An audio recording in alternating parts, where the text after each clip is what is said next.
Well, good morning, and thank you very much for joining us. I am Yori Folani. Well, as you are all very aware now, the president actually signed into law a whole batch of legislation talking about amendments to the Constitution of the Federal Republic. Now, taking out of all of those, I think about 17 of them or so, we're going to be focusing, as you can see, on that which deals with the ability of states to generate and distribute electricity. This is not a new idea, but previous presidents haven't really been, how does one put it, they haven't seen eye to eye with the need or the desire for states so to do. You can see that I'm beginning to appropriate some of those phraseologies that lawyers use. Maybe I'm being influenced by the fact that I have with me as my guest this morning, Professor Oke. Professor Oke is he's the pioneering electricity law professor in Africa. Prof, it's been a long, long time, and I'm delighted that you could make it this morning. Same here. I'm back at home here. Indeed. It will be thought of in terms of it's going to improve the electricity distribution supply capacity. But maybe I should start from the first place. Why hasn't this law been allowed before? And now that President Muhammadu Buhari is indeed complying, why is it 2-3 days to his leaving office? Thank you very much for that important question that you've asked me. For me, people have been calling, asking me, congratulations, you won, because it was about 20 years of rigorous advocacy that we can't continue as a nation to have federated electricity structure. It's not done anywhere in the world. You go to other countries, you have, for instance, in regions and states in the US, you have like 3-4 generators and companies transmitting within a particular state. So we felt that wasn't the right way to go. We started the advocacy right about the time of passage of the current law, Electric Power Sector Reform Act of 2005. And we said this law is at variance with what the Constitution says. Then the issue of off-grid and on-grid came up. Yes.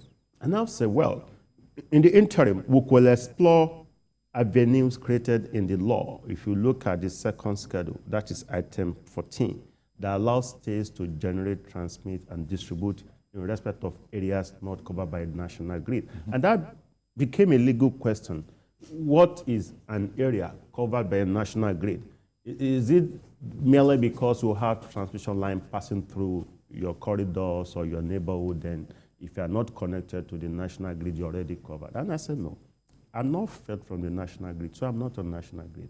So we now said the state should continue to explore avenue for off-grid generation, which is renewables,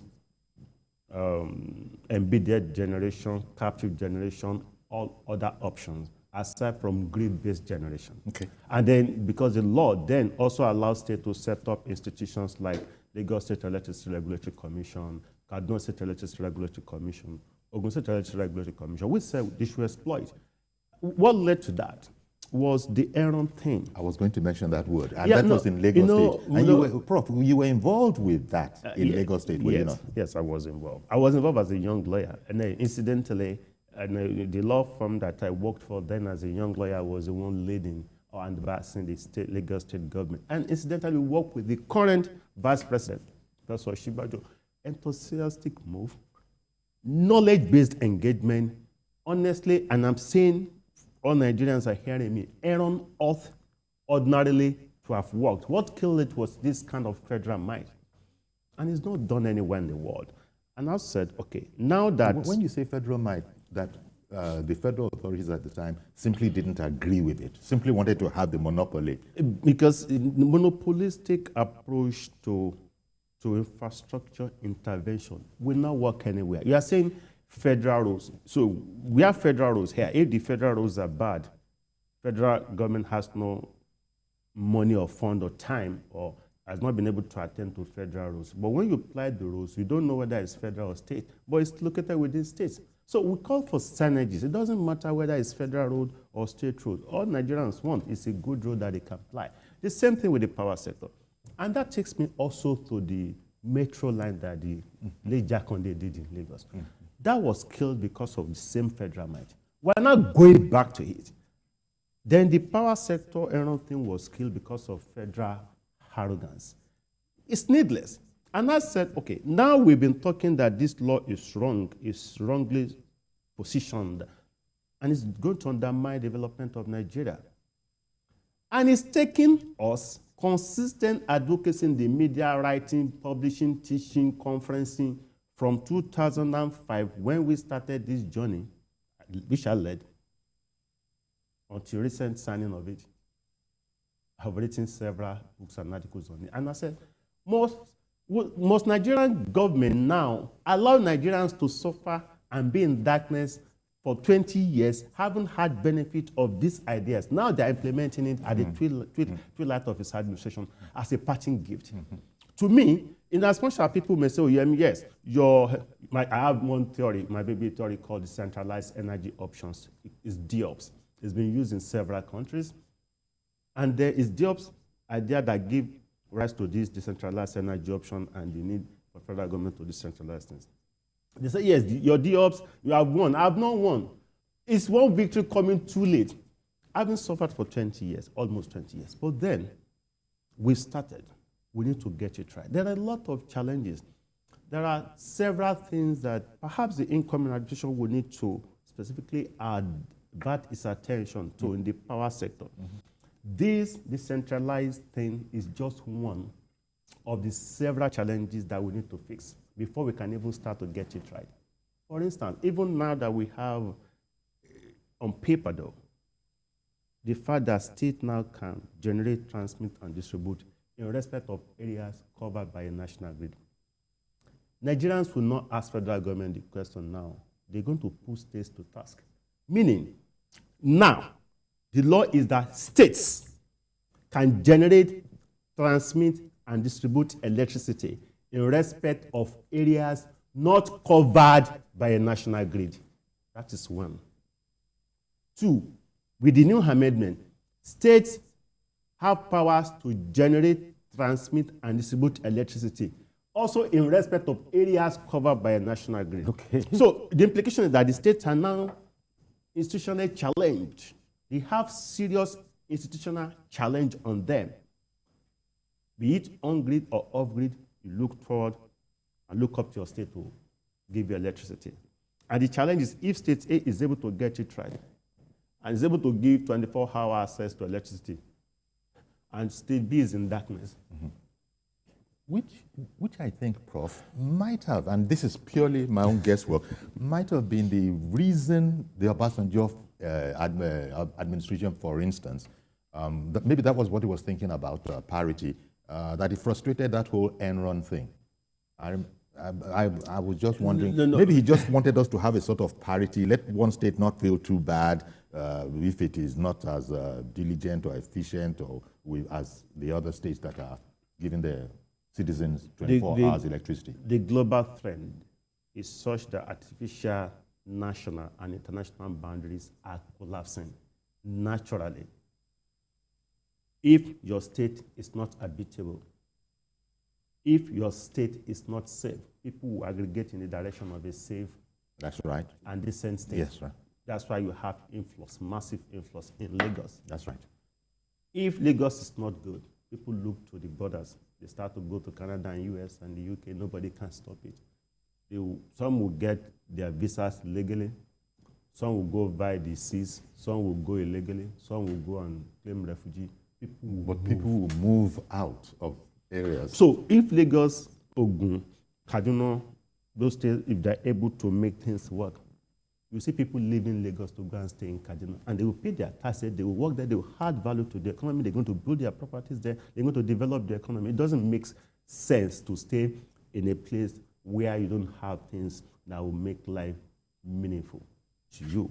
So I don't think it makes decent governance sense or sense in governance that you're going to retard the development of a particular state because you want other states to develop. To sort of catch up. Competitiveness is the essence of development. So we must have competitive economic development at the levels of states and local government. That's the only way we can. Because if you go up abroad to other countries, you don't tie other states down to the development of others. So states would develop at their home pace. And that to me should be the ideal model.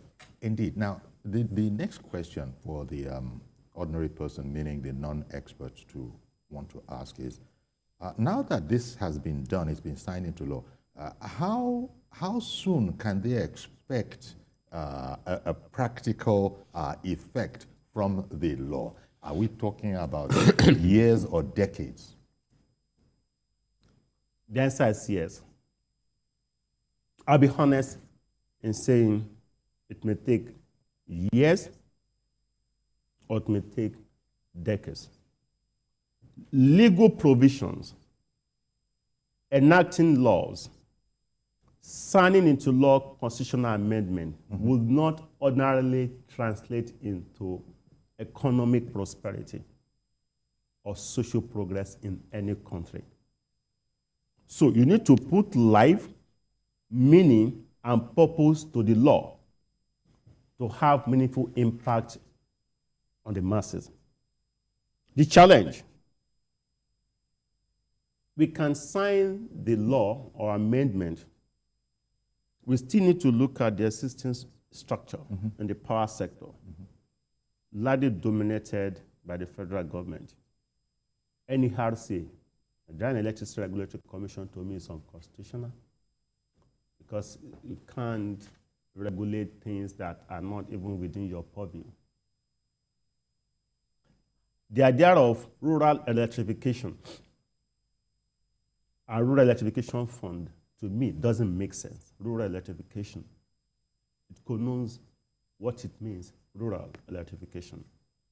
Federal government will sit in Abuja and determine how you have electricity in your father's village. Does it make sense?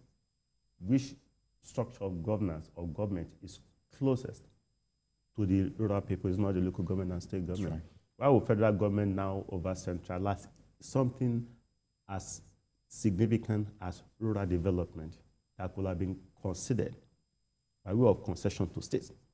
So, and as said, rural electrification agency should be scrapped.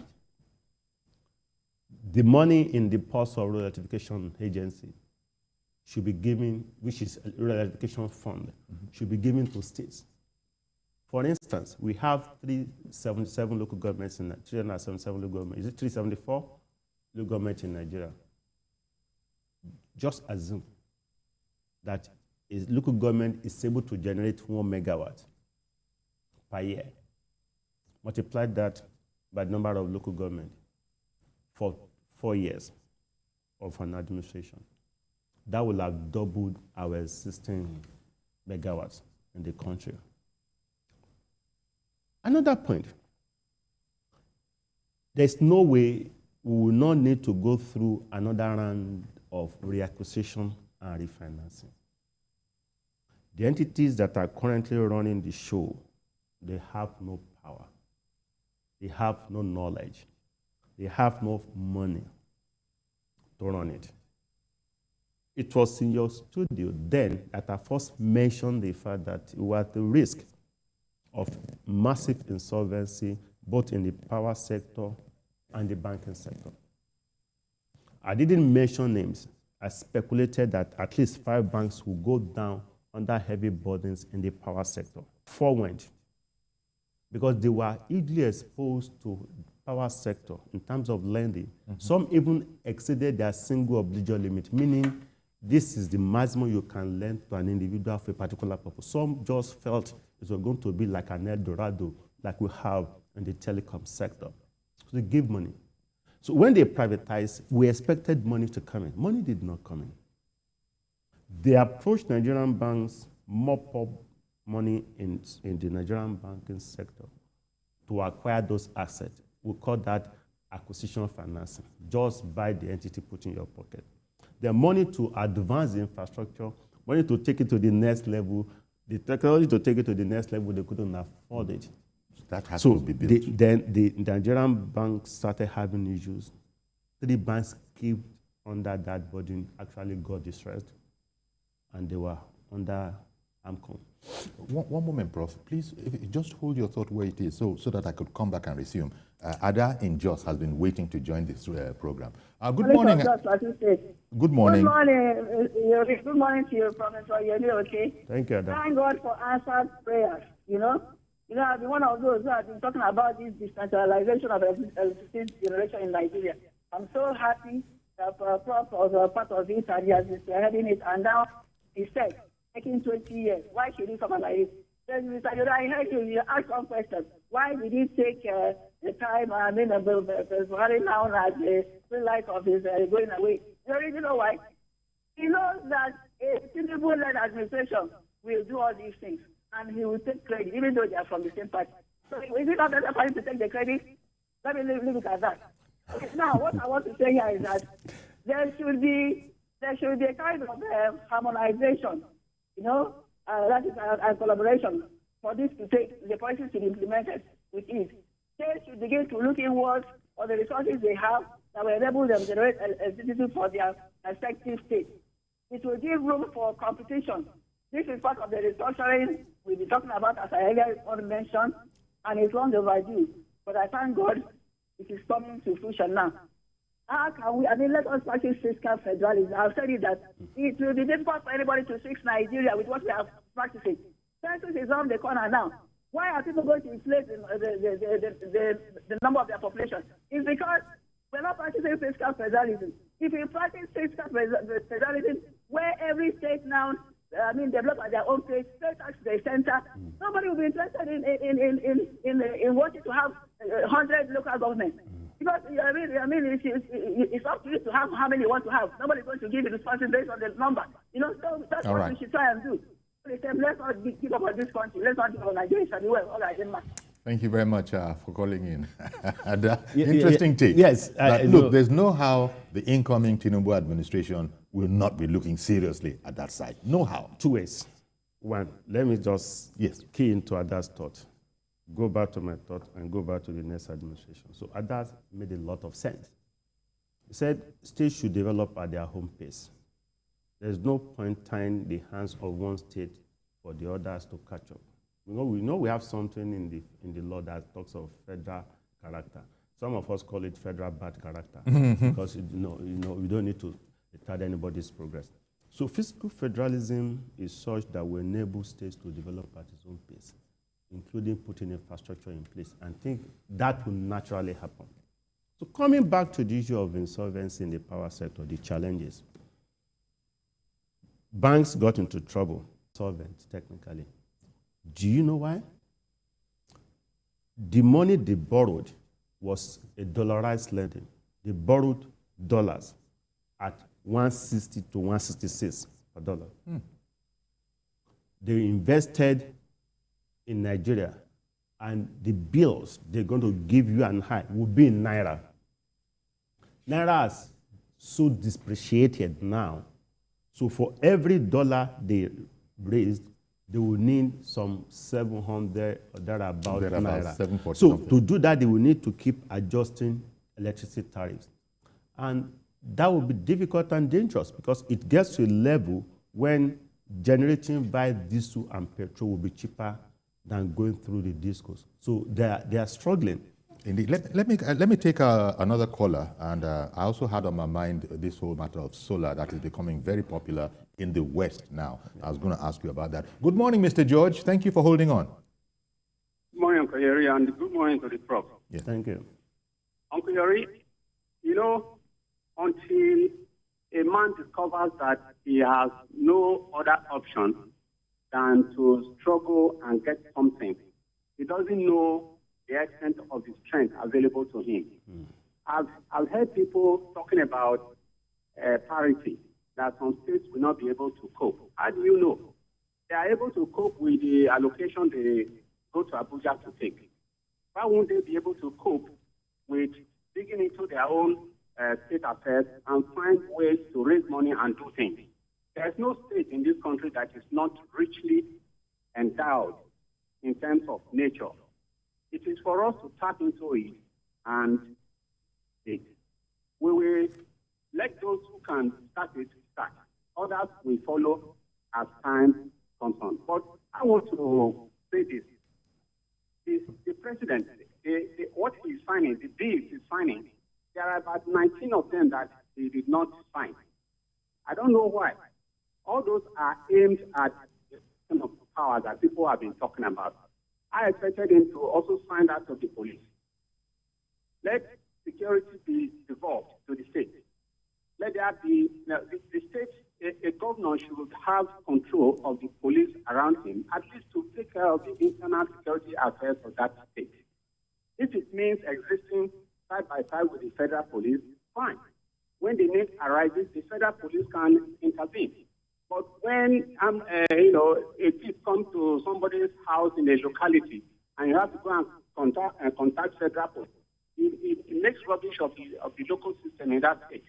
So I am strongly in support of this devolution of power. Let us test it and see where we get to from there. All right, then. Thank you. Thank you very much for calling, Mr. George. Prof, George made sense. He's saying that every state should explore and deploy their competitive advantage. Some states that we think are not rich, they're well endowed in agricultural stuff. And if they deploy that alone, they become food baskets. There are states that are called food baskets of the nation. There are states that are rich in diverse things. So let each state deploy benefit of its competitive edge in the country. So coming back to the new administration that you talked about. And the fact that Tinubu was going to go there anyhow, that's theory, is that Buhari quickly captured that one before Tinubu will come and do it and take all the credit. See, nobody can take the credit away from the president-elect Asiwaju Bola Ahmed Tinubu. Nobody. Let's face it. I was, for me, naturally, let me, anybody who had power on his agenda would naturally have my feelings, my love. Because it's something I have deep passion for. The president-elect wasn't pretending about his disposition to the power sector. He wasn't pretending. Somebody who took steps, active steps, aggressive steps, years back, perhaps when he wasn't even thinking of becoming Nigeria's president. And that's it. It says, we need to be self-sufficient in electricity generation and distribution in Lagos. And he took that step, putting money down, putting infrastructure down, attracting investors, ready to go. The pioneering leader for decentralization of electricity in Nigeria, Mr. Asiwaju Bola Ahmed Tinubu. The point is this: if the error initiated by him years back with the energy put into it, if Aaron had worked then, by now, Lagos State will be self-sufficient in electricity. Perhaps Ogun State maybe be selling electricity to Ogun State and Oyo. And other countries will have followed suit. So it's not as if, nobody can take that away from him. But what Nigeria now expect that now that you are the one to go in there, this idea of power that you've been fantasizing with in Lagos, come and do it for the whole country. And that's one area that the income administration must never fail. Yes. They must get it right. Okay. One moment. Uche in Anambra, good morning to you, sir. Good morning, Mr. Yemi. Good morning. Good morning, the Prof over there. Good morning, Uche. Yeah. I think just like the last caller said, Mr. George, I think what we should do is to decentralize all these things. I can't just imagine, somebody generating power somewhere. I will not take it to the grade. It says one upper grade. Then from there, even the person that generated it, Abinishio may not even enjoy that light. What kind of a system is that? Let every state generate their light, even the police you're talking about. And I think I want to add this. If the incoming administration will add this, let us not stop all this state of origin. Let us stop it. Well, if you are in Lagos, you want to be a governor in Lagos. If you are living in Lagos, like for 10 years, 20 years, so that everybody will okay, you can imagine, we have one passport. That is the great passport. Whether you are an Igbo, Yoruba, Hausa, you don't get passport. You go to police station now. They don't know whether you are Hausa now, no. Police station doesn't know that. All right, then. Donor doesn't know that.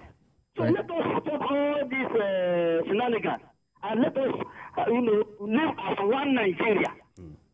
No more all this, I am from Anambra, I am from Lagos. No, I am from Nigeria. Okay. It's an important point you're making, Uche, but to stay on the point of electricity here, and everything you said was well taken. I don't know I'm going to have to go on a break very shortly, but I wanted to factor in, one is reading that in the West, in America in particular, and other countries, the solar panels generating your own electricity needs for your own family. A lot of people, even though it is not yet cheap enough, but a lot of people are going into it. And I hear that there are even arrangements in the US where, should you have any excess power where you're generating your own, you can sell on to the national grid. Could you explain that kind of Thank you very much. Well, the global trend is such that we're looking at megawatts accumulation, megawatts grabbing. Wherever you see electricity, just grab, because we are in serious need of it. Extensive solarization is good. One, it's readily available and it's natural. One thing about power that a lot of people don't know is that you can generate electricity or power from virtually anything and everything. If you have excessive sunshine, that's solar. Areas like Jaws, it's naturally wind turbine. You can have windmills. There was a technology in Namibia, they call it debushing. Thick forest, similar to our own Sambisa forest. When we had a conference and some training there, the training was how to do policy, reflect policy and law so that it will enable them to generate electricity from forest. They call it debushing. It's a technology. They extract energy from thick forest, as against having is it from the vegetative matter in the forest? Vegetative matters in the forest and other shrubs. So many. But debushing. Debushing. Okay. You can Google it. But would you have to clear away the bush? There's a way they structure it to be able to extract it and other components of power from it. Then waste. There was a city in Germany when it wanted to embark on renewables. First, they were generating power from waste. Then at some point, they started giving homes subsidies for waste collection. So if you are paying 5 naira to collect your waste, they now will say, okay, bring your waste for 4 naira. It got to a level they were collecting waste for free because there was huge demand in renewable energy. It got to a level they were giving money to homes to bring waste. And the kind of waste we generate even in Lagos alone. Exactly. You can see, the dump site around you're going, where we have Lagos, the Loma Arena. Power is, and if you have good rainfall, that's hydro. Power is generated from natural things. So many different sources. But we need to just aggregate all those options and have decentralized options from whatever angle we can. Prof, one moment, please, because Gbadebo in Iwo has been holding on for a long time. Good morning to you, Mr. Gbadebo. Are you still there, Gbadebo? Yes, I am. I'm here. Yes. Good morning to you. Good morning. I'm Gbadebo. I'm JRE. I'm calling from you. I just want to have my contribution on the issue this morning. Sure. I think this is the best that the Buhari administration has done to Nigeria. You can see that the issue of error moving, which was started by the incoming president several years ago, if this has been done by the successive government in the past, the Nigerian will have moved from the position that we have today to a better position. Having an electricity under concurrent list is the panacea to solving Nigerian problems. In fact, the bulk of the problem, which is about 80%, is due to electricity. So for us, we are very happy that the government is doing something in this time. and we believe it's a catapult that we push Nigeria. So we just want to thank the government for this the policy for this development, and want to plead to the incoming president to kindly expedite action on this matter so that Nigeria can enjoy electricity the way we should enjoy it. Okay, then. Thank you very much, Mr. Oke. As you know, as Professor Yemi Oke has said, there's no way you can dissociate this whole idea from the president-elect. Definitely not. Because he's been working on it. Yeah. As the professor has also said,